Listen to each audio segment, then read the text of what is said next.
This year, Hyundai have set about their new dawn. They've got a new pronunciation. They've got an all-new EV in the Ioniq 6, which actually won World Car of the Year. And lo and behold, Hyundai have done it again with the release of the new Hyundai KONA, which has recently secured Car of the Year. How are Hyundai doing this? Back to back to back Car of the Year awards. What's their secret formula? Well, let's find out.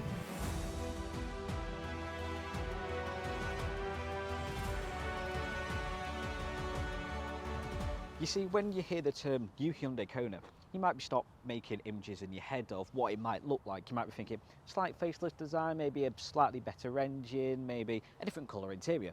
This is a completely new car in entirety. I mean, if we dissect design of the front of this car, it has that almost Ioniq styling with this horizon light which goes all the way across the front bonnet. You have that really accentuated front bumper, which really fits in the fact this is the N-line model. Them mesh effects down there, it gives it that sporty edge. And also it's just the sheer size, an upgrade in size that the new KONA has from the previous generation. You know, if you think back to the previous generation KONA, it sort of had that compact SUV design, the fact it had that small front grille, it had not necessarily many design features in terms of the bonnet, and it was quite bubble shaped, like you see many compact SUVs. If you think back to like the Nissan Juke, for example, where the design of the new KONA really elevates this model from affordable compact SUV to premium SUV. Now, I don't really want to say it looks a bit Land Rover, a bit Land Rover Defender, but it somewhat does. I mean, if you have a look at the designs of the new Santa Fe, which is going to be coming out next year, that is that sort of bag. However, you can see where they got inspiration from. It's from the new KONA. It has that sort of layered system to what a Defender would have, and also with that horizon lighting, gives it that futuristic edge. Coming to the side of the new KONA, and you're probably thinking, he swapped that for the new Tucson, because if you have a look at the design, it has them Tucson elements, you know, the creases down the doors, this line that goes all the way around. In fact, this line literally loops around the whole car. And the reason why you're probably thinking this might actually be a Tucson instead, and I've done a little role reversal, is because the wheelbase is actually bigger on the new KONA, which means it's technically closer to a Tucson size than it is the previous generation KONA, and it adds to that idea of Hyundai ranking up the gears and being a premium car brand rather than affordable, because they're making the range a lot more stylish, a lot more premium feel, and essentially bigger. Now, I know bigger doesn't necessarily always mean better, but I think in this case it really does. The KONA's really showing off its qualities with that larger wheelbase and the more space in the interior. You also have alloy wheels. These are 18-inch because this is the N-line model. The base spec comes with 17-inch alloy wheels, the rest are 18-inch. But no matter what spec, you are going to get alloy wheels, so you're not going to be missing out. The new KONA from the base spec also comes with smart keyless entry and engine start. Which brings me nicely onto the specs of this car. The new KONA, although looks like a completely brand new vehicle, has pretty similar spec levels to those already existing across the Hyundai range. The full specs are labelled Advanced, N-Line, N-Line S and Ultimate. The specs of the ICE model start from £26,000 and go up to the 30k mark, with the hybrid starting at 30k and go up to 36. Now, the base spec comes with your lane keep assist, your hill start assist, smartphone connectivity and built-in navigation, almost the necessities in modern day driving. The main difference going up the ranks is merely stylistic features. So, although this looks like a brand new car, the specs and price ranges roughly remain the same. And that sense of it being a brand new car is somewhat felt inside the interior. I mean, it still has a classic Hyundai look, you know, the whole layout, the section of the buttons, you know, this somewhat sort of screams Santa Fe, you know, the styling. However, overall, you piece it all together, it does look a brand new car. You have a 12.3-inch integrated drive display and infotainment screen. Now, the infotainment screen comes with the usual built-in navigation, Apple CarPlay and Android Auto, which come as standard. You have the usual voice recognition system, which means you can chase navigation when out on the roads. Overall, it's a very good system, very responsive, and just has a bit of a refreshed look from previous infotainment screens. So the exterior of this car really does look like it's going down that Ioniq styling. I do like that Hyundai haven't gone for the Ioniq look when it comes to the drive display. You know, if you have a look at their Ioniq 5, Ioniq 6, they have that same sort of styling. You know, with that car on the drive display and the little dials around the centre. They've changed that, feels refreshed, it feels quite new. And also because this is the N-Line model, the sporty model, it does have a bit of a sporty edge to it. The one thing that I really do like and makes this car feel like it's brand new is the amount of space you have in the middle. Let's dissect it. You have a space above your glove box, little shelf, put some knickknacks. You can't really fit much on there, but just handy for the passenger to rest some stuff on. A space for your phone so you can connect the infotainment screen, but you also have a little button so you can switch whether you want it to go onto the screen or just to charge. pretty handy for if the passenger just wants to charge. You don't want their phone messing up the infotainment screen. Plenty of storage in the middle. There's no big center console here. And the cup holders, I mean, watch your fingers when you take them out, because honestly, they come out with some force. But it's just a really handy design. It feels quite Kia in that sense. You know, I remember having the old Kia Picanto and it had that sort of cup holder system.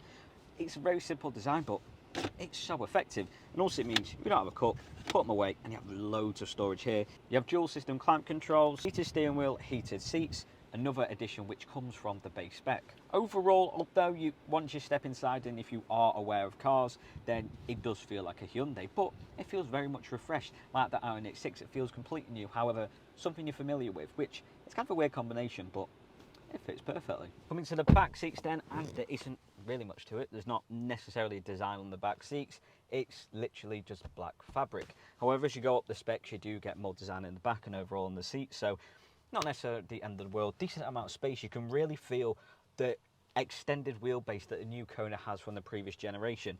The back, there's good amount of space, headroom, and because it's wider, you get more floor space, and the fact that you get much more shoulder space. You have a fold-down tray table with 2 cup holders in, air vents and 2 USB-C sockets. Not really much to comment about the back.